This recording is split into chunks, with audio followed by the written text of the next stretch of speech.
Thank you for joining our webinar, Premium and Reserved Domains, Enhancing Your Strategy in ROI. This webinar will be the first in a series of webinars to commemorate the 5-year anniversary of the new gTLD program here at MarkMonitor.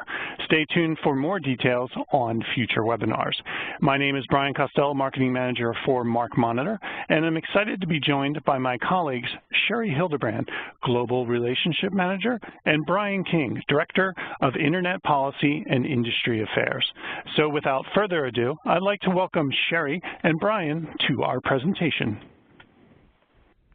Thanks, Brian, and thanks everyone for joining us today. We're excited to be hosting this webinar and kicking off a series of new gTLD-focused webinars, as you mentioned, leading up to the 5-year anniversary of the first delegated TLD from the new gTLD program. So definitely stay tuned for more. Quick rundown of the agenda for today.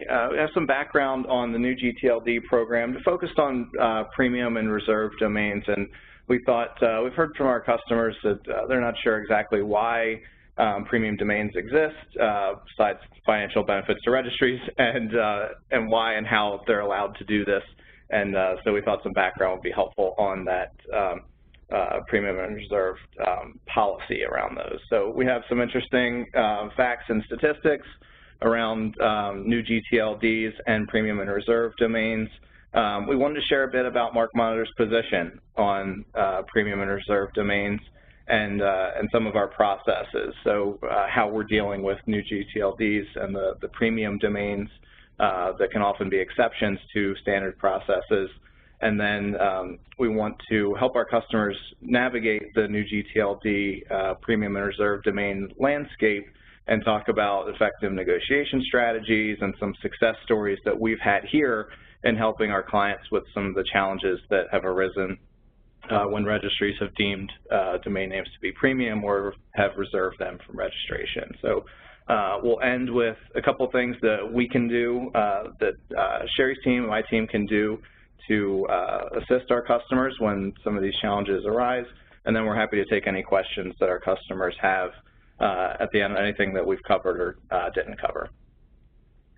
So a bit of background, let's talk about the program and how and why registries have premium and reserved domains. So the applicant guidebook for new gTLD applications contemplated reserved domains and the registry's ability to reserve domains. So this was a concept that was really baked into the idea behind a lot of companies applying for domain names, is that they would not be offering domains for sale at a one-cost-fits-all domain name. And I think registries were acutely aware that there was going to be a lot of value in having keyword-rich short domain names, and that was anticipated in the early stages. If you look at some of the language that is used in the registry agreement, which is the contract that all of these new gTLD registry operators sign, they sign it and ICANN signs.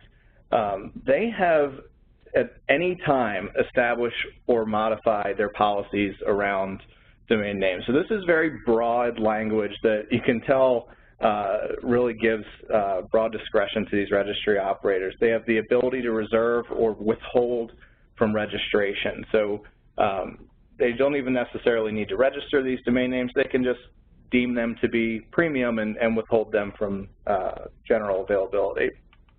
So they can also allocate these domain names to themselves, and then they have the discretion if and when to release these domain names. So it's important to think when we think about these new gTLDs and the premium and reserved domains that these registries have withheld, that this was kind of always baked in, and that the language in this negotiated, kind of community negotiated agreement that registries would sign with ICANN, that they were going to have very broad discretion in doing this. So a lot of the registries thought, I'll get this TLD, and then I'll be able to sell these premium domains within the TLD.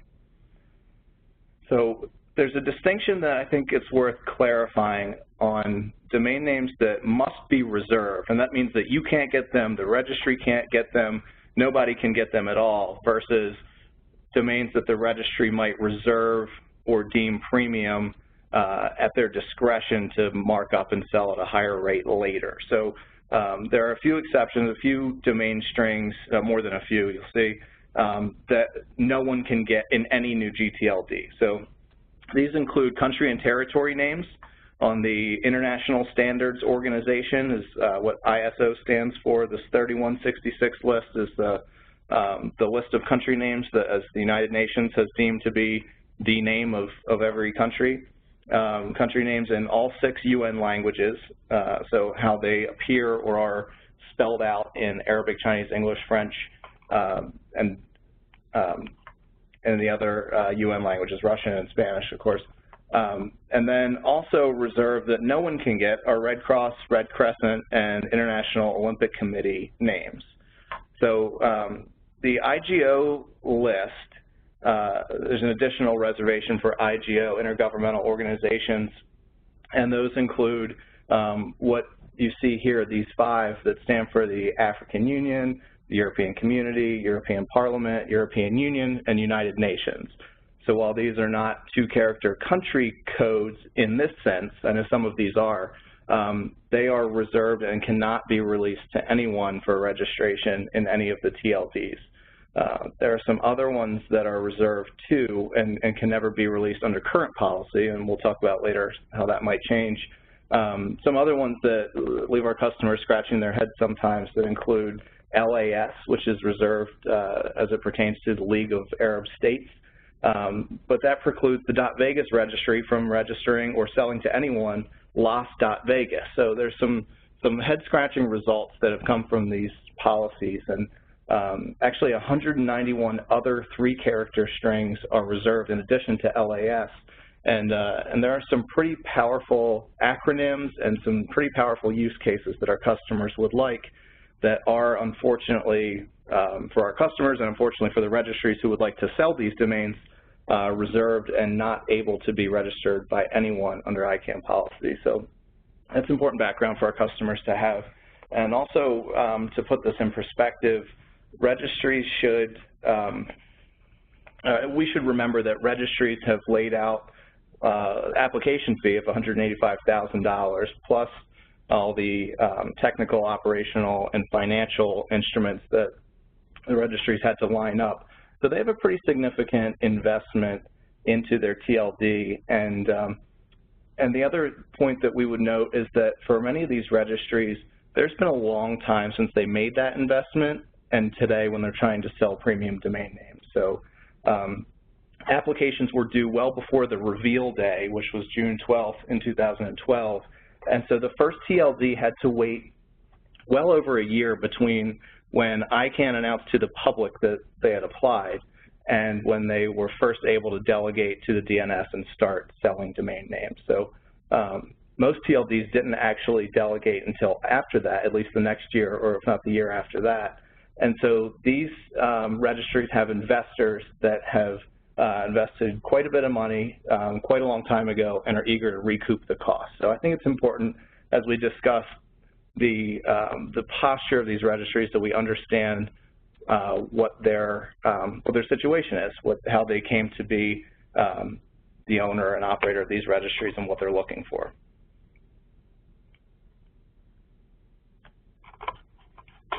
Advance the slide. So we want to cover some facts and statistics around premium and reserved domains.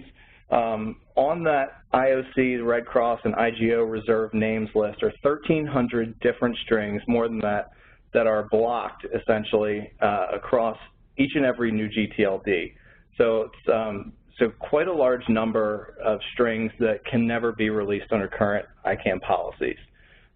Average number of premiums in a given TLD. I thought it was interesting perspective that depending on the registry, anywhere from 2,000 to 10,000 unique strings would be deemed as premium domain names and therefore fetching a higher price versus a non-premium domain name in the TLD. Some TLDs we've seen anecdotally here have 100,000 domain names on their reserved or premium list. So you can see in the 2,000 range, there are registries that have not deemed many premiums at all up to, over the 100,000 TLDs. So cost for premium domains, we've seen on the low end in the $30 upcharge range to registries that are looking for something in the 7 figures to give you the right to register what they've deemed to be a premium domain name. So it's worth mentioning, especially for the $30 upcharge, that is in addition to the baseline cost to register the domain name, the transactional fee that you would typically pay to your registrar, which might be negligible if you're looking at a 7-figure premium domain name, but let's not forget about it anyway. And we wanted to note here, and we'll talk about this later, that this cost is often negotiable. So registries are not merely interested in selling domain names, but they have some other interests that I think, I know that we've had some experience in leveraging to get a better cost for our customers. So I thought it was an interesting perspective to note that with some TLDs marking about 10,000 domain names as premium, the average registration volume in a new gTLD today, in August 8th of 2018, is about 20,000 registered domain names in a TLD. And this number actually is skewed a bit low because we know that there are a couple hundred .brand TLDs that are not trying to sell active domain names and don't have nearly this number. So if you look at it, some registries would have nearly half of their entire TLD volume as a premium or reserved domain name. So let's kick it over to Sherry to talk about some of the common challenges that our customers have with premium domain names and reserved domain names. What are some things that they're seeing, and based on your experience here, Sherry? Thanks, Brian. Just want to review the main 4 challenges that we're really seeing with premium domains. And the first one is that we're seeing a lot of brand names that are reserved. But with that being said, we're seeing great improvement with that, and I'll speak to more to that in a couple more slides. But we're especially seeing the improvement with the coined trademarks, that we're seeing a huge decrease with the number of coined trademark domains being included on premium lists. Another challenge that we're seeing is that premium lists change often and with minimal notice. One of the most common misconceptions regarding premium domains is that that list would be stagnant, that once a list was posted, once a domain was defined as premium, it would remain premium. And in the flip side of that, the misconception was once a domain was defined as standard, it would never be added to the premium list. But we're finding both of these are not true. We're seeing both situations happen. Premium lists are fluid, and we're receiving updated premium lists on a regular basis. 2 of the situations we're seeing a lot of is domains that have expired are being added to premium and reserve lists. We're seeing this with a lot of domains that are trying to be added by placing either a snap or a drop catch for that domain. It'll come back as either showing up on the reserve list or now it's being premium.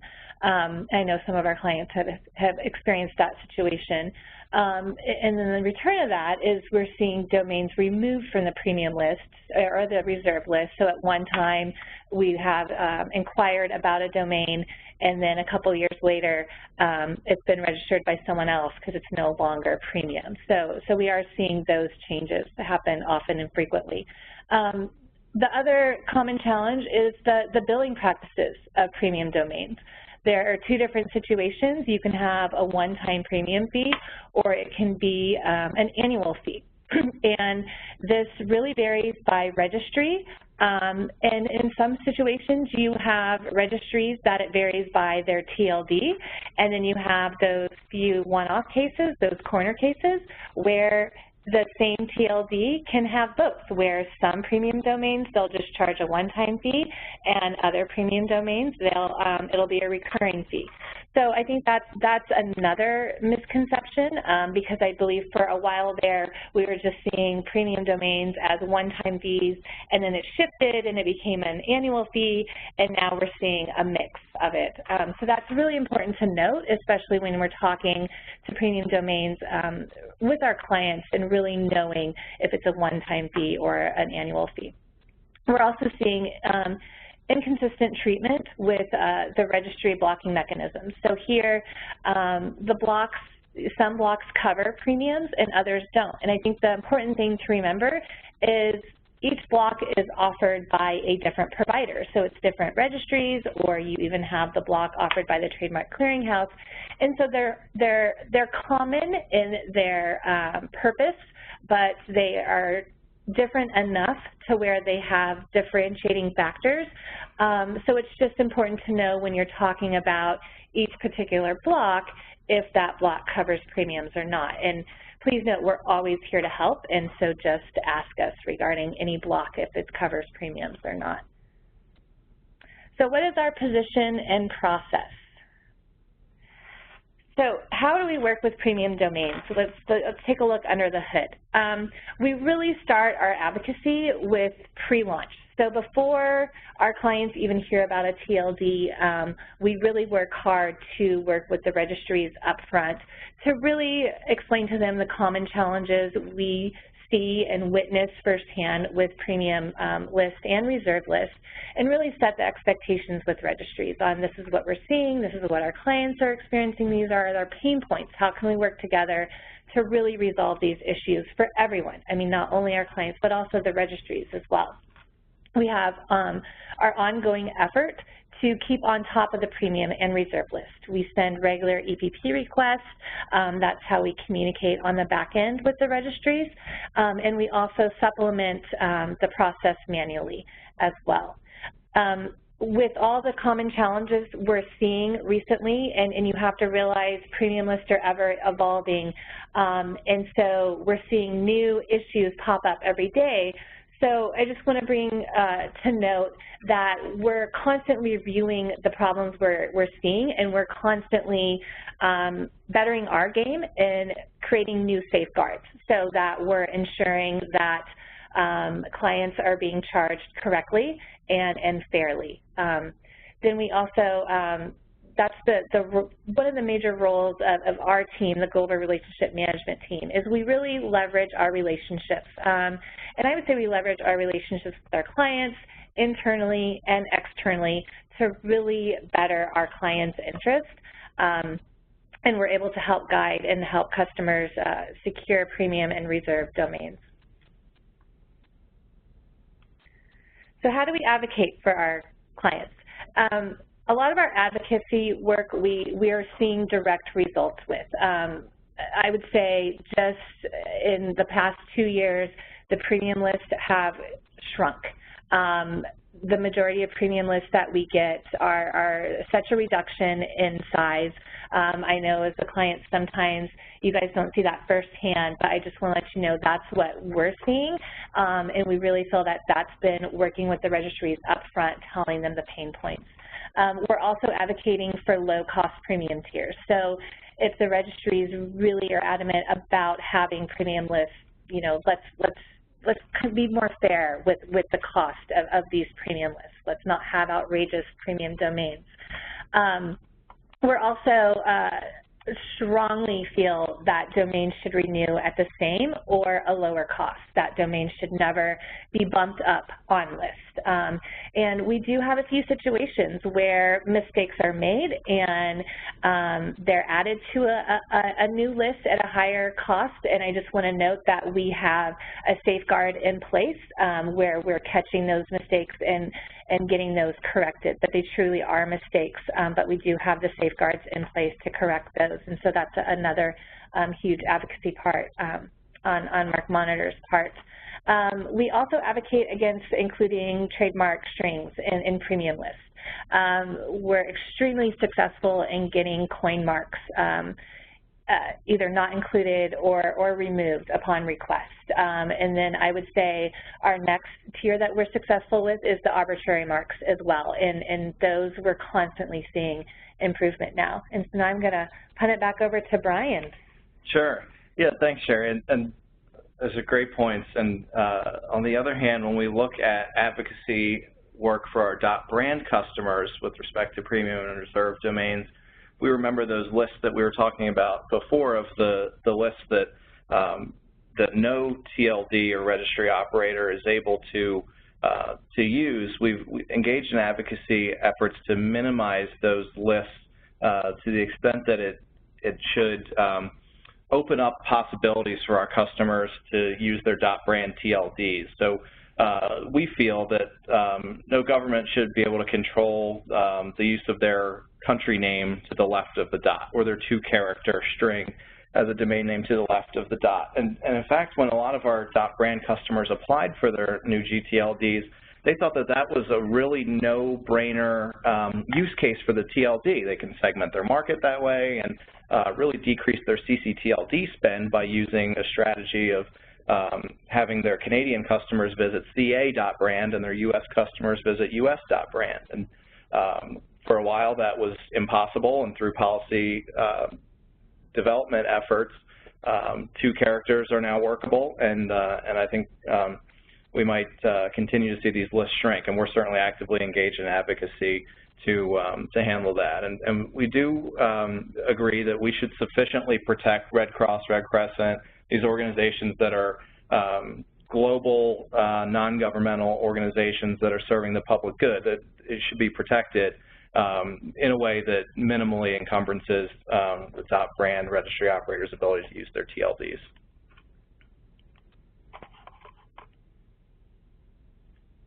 I'll advance the slide.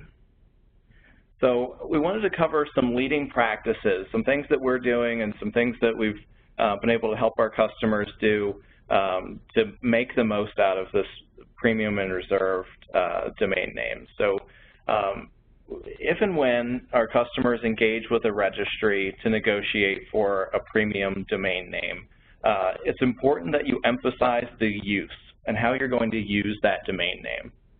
So while many of our customers might begin the conversation from a brand protection or a defensive registration perspective, registries want use of domains in their TLDs, and they especially want use by MarkMonitor customers. They want large companies, big brands to be using their TLDs. It gives credence to what they're doing, and it gives them something that they can show to the rest of the world. Look how cool this is that company X is using a domain name in our TLD. We're still early enough in this program that those early use cases are still powerful for these registries, and they're willing to part with some of that premium domain fee if they can use your use case as an example to the rest of the world. And some other asks from registries we've seen and that we've seen have been powerful have been an agreement to promote the domain either in tweets, on social media, or in your digital marketing, or in print. So if you agree to use and to show the world that you're using the domain name, registries have been interested in seeing that in lieu of some portion of some or all of the premium domain fee. So the second strategy we want to emphasize is to take a partnership approach with the registry. So I think it's important that we recognize that the big reveal day was in 2012, and business plans for these TLDs started years before then. And these guys are just years ahead of our customers often in the vision for the entire TLD. And the chances are that they've thought of the use case that you might have in mind, or they already have a use case in mind for you, and you can buy into some of that excitement and that planning that they've done, and they know what use cases are valuable to them. And we found that if you ask, they'll give you the best case scenario for them that will decrease your costs. And if it's an option that you can live with, that can be a good approach. So explore co-marketing. So registries have marketing budgets, and our customers do too. So think about opportunities to co-market or to co-fund some marketing around the domain name that you're going to use that has been deemed premium. I'd say be open-minded, and we found that it's effective. While many of our customers and the main contacts that we have at our customers' organizations are trademark counsel or cybersecurity or folks that may be viewing domain names through that light, bring your business person, bring your marketing person, or at least put on your marketing hat, which I know all trademark lawyers have, and try on that perspective and think about the negotiation from that standpoint. And remember that we are here to coach you on the best approach, and the best approach will vary by registry, by TLD, and by the actual domain name itself that you're looking to negotiate for. My third note is something that many of our mothers will be very proud that we're discussing here today: catch more flies with honey. So we at MarkMonitor understand that many of our clients view the new gTLD program as a racket or as extortion for brand owners, right? We've opened up all this new cyberspace and we have to protect our brand in all these new cases, and it's going to be expensive, and we completely understand. And we rest assured that we have passed and continue to share those sentiments with registry operators, and let us do that for you. And while you're in the negotiation, we would encourage you to be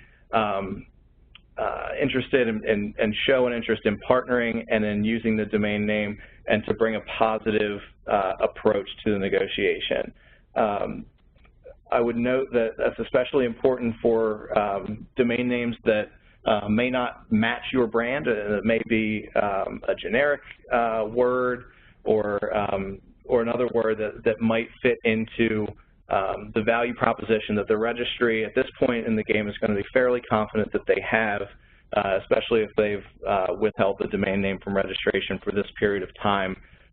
It's something that they're willing to sit on, and an approach that tries to minimize the value of the domain name at this point is not likely to be effective. So I'll advance the slide here. So I want to kick it over to Sherry for some success stories of some things that we've done that have been successful, and how we're helping our customers have success with these TLDs. Sure. Thanks, Brian. Just to share some success stories with getting a domain removed from a premium list, was recently working with a client who is thought of as more of a U.S.-based client, and the registry we were working with for the TLD is over in another country. And so it was working with this client in their CSM to really position the U.S.-based clients. You know, we do work with global clients, but we also have clients who have a large footprint area outside of the U.S. And that's very important for us to demonstrate a lot of times to these registries, because they might not be so familiar with some of the brands that we do serve just because of where they are located. So with this particular U.S.-based client, we were able to show them, and I was even somewhat impressed and taken back when they did provide us with an overview of the locations that they had globally, and it was something that we were able to impress the registry with as well, that we just provided an overview of what the company was and the number of locations they had globally, and if they were to remove this domain from the list, that the client was going to be able to use it in this way, and we gave a very specific use case to it. And with this, we were success.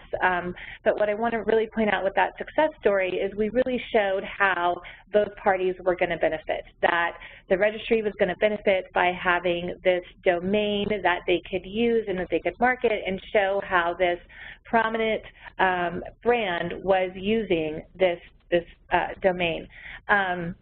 We've done the same in getting some domains removed from the reserve list. I spoke to the safeguards earlier that we have in place now.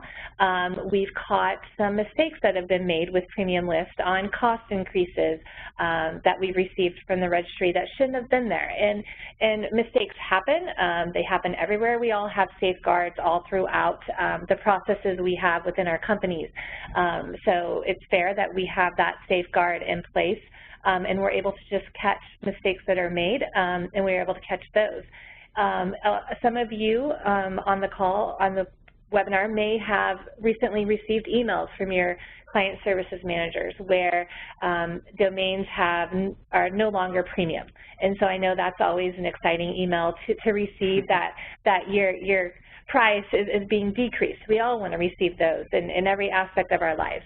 And so that's where those emails are being generated from, is from those safeguards we have put in place where we're catching the domain before it renews. We're able to make the removal on our end so the client is billed correctly. We're also seeing a lot of success with our pre-launch review. Just so everyone knows, full disclosure, when we receive those premium lists prior to the TLD launching, we do review those premium lists. We are looking, especially for those coin terms. I mean, they stand out right away, and then we're also looking further down to some of the ones that we see repeatedly offended on premium lists. And we are starting to see a lot of them not included, but we're also starting to receive a lot of positive feedback when we do reach out to the registries and state really why those should not be included. And we're having a lot of success in getting those removed before anyone is aware. And then with the negotiation, as I spoke to earlier, when we're able to show how both sides are able to win, because both sides do have skin in the game, we are more successful in really both parties walking away feeling good about the negotiation, and it's a win-win. Absolutely. So let's talk a bit about how MarkMonitor can assist with our customers as they explore these premium and reserve domains. Boy Scout motto, be prepared. So we would encourage our customers to tell us what they're looking for as the outcome for the premium domain name, and we can tell you what to expect based on the registry, who the registry is, what TLD they're running, because registries run many different TLDs with many different strategies. So really lean on us. Ask us for our expertise.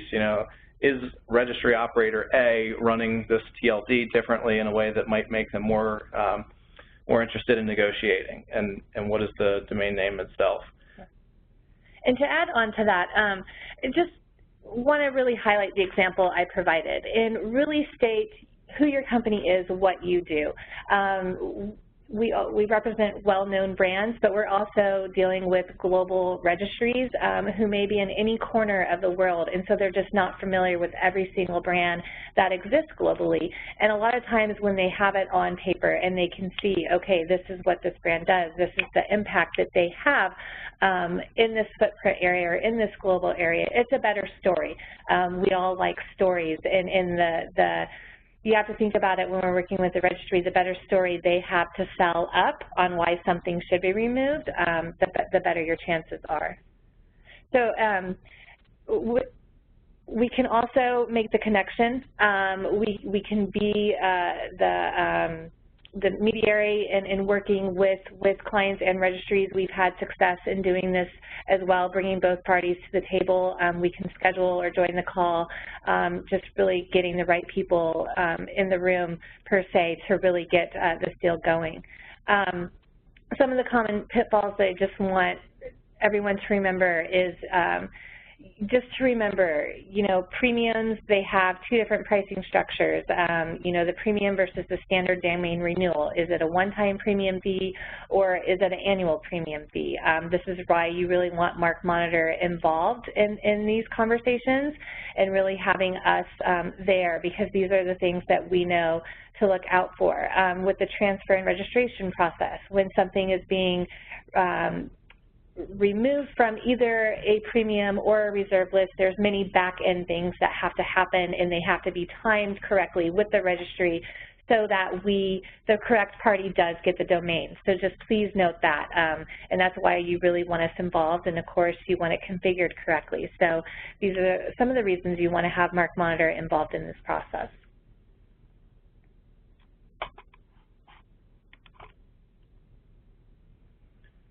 So Brian, do we have any, thank you Sherry. Brian, do we have any questions in the chat for Sherry or for myself or for both of us? Yeah, thank you, Sherry and Brian, for a great presentation. As promised, we'll take some time now to answer some questions that have accumulated in the chat and Q&A windows. They're available down in the center taskbar. The chat is, and the Q&A is down in the right-hand corner of the WebEx player. And be reminded, if we don't get to your question today, we'll definitely follow up with you afterward. Our first question, Brian, is what is MarkMonitor's fee to negotiate premium reserved domains for your clients for either of us? Yeah, it's a good question, Brian. So we don't, we're not a domain brokerage for premium and reserved domains, and we don't charge a fee. You know, the team that Sherry and I work on here is a value add for our customers, and so we are happy to, for MarkMonitor domain customers, to help arrange these conversations and to advise our customers on how to do this most effectively and to be a part of it if the customer would like us to. So it's a value add. We would expect to be consulted on larger opportunities and certainly not every small domain markup, but we're always happy to talk. So I hope that answers the question. How likely are registries to be willing to engage in negotiations? That's a good question. You know, there are so many factors that go into that answer. It really depends on the specific vertical that TLD falls in and what your company does, what your plans are with the domain. As Brian spoke, registries have well thought out their plans with their TLDs and what they envision. And so anytime you're able to come to the table with something that matches up closely to their vision, we're going to have more success. So I'd really say they're really more likely to remove it or to negotiate when you come to the table prepared with a story on how it's going to really be a win-win for both parties once they walk away. Okay, excellent. Besides gTLD premium list shrinking, what other trends do you expect around premium and reserved domains in the future? You know, we really see them moving more so over to ccTLDs. They're really conversations starting to, they're starting to see the new Gs have had success with premium domains. Unfortunately so, we'll just admit it. And the conversation is occurring because you do have so many TLDs now available, and so they're all trying to position, they're all trying to get new registrations, they're all trying to stay within operation, and so they're looking to see what others are doing and what they're having success, and so the stories are being shared that this is a way that people are having success is adding premiums. And Brian, do you have anything to add to that? Yeah, the ccTLDs have definitely caught the bug. A lot of the ccTLD registry operators are also operating new gTLDs and are no stranger now to the value to the registry in selling these premium domain names or selling high-value domain names at a premium. And the other thing that I would add is that MarkMonitor is actively engaged in policy development to help make sense and really rethink the large number of strings that are reserved that no one can get. So we mentioned country names earlier, and we're engaged in policy development work at ICANN to make those available specifically for our .brand customers. But we also think there's some high-value applications for the shorter strings and some of the ambiguous strings that may have been reserved because they were deemed to pertain to an NGO or an IGO, and really I'm thinking of Las.Vegas, for example, that is a no-brainer for the TLD, but from a bad policy perspective is blocked. So we're continuing to work on that, and I would expect that to change in the coming years. Okay, great. And our final question for today, what are some of the leverage points you are using to negotiate better premium pricing with the registries? What would make them lower the premium price for sale? Yeah, that's a good question. As we mentioned before, a couple of things. Well, the big thing is use and I'd say relevance to the TLD.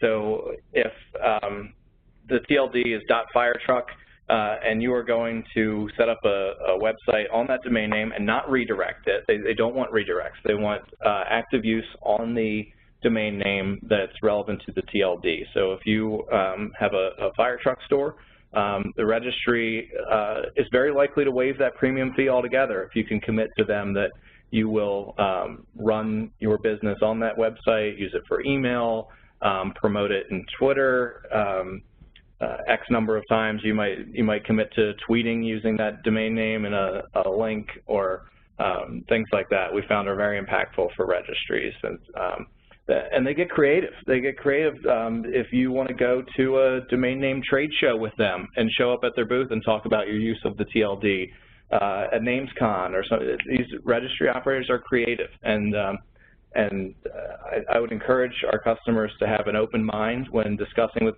registries what they can do, and again, use your business mind. Okay, fantastic, and that'll wrap up our Q&A part of the presentation.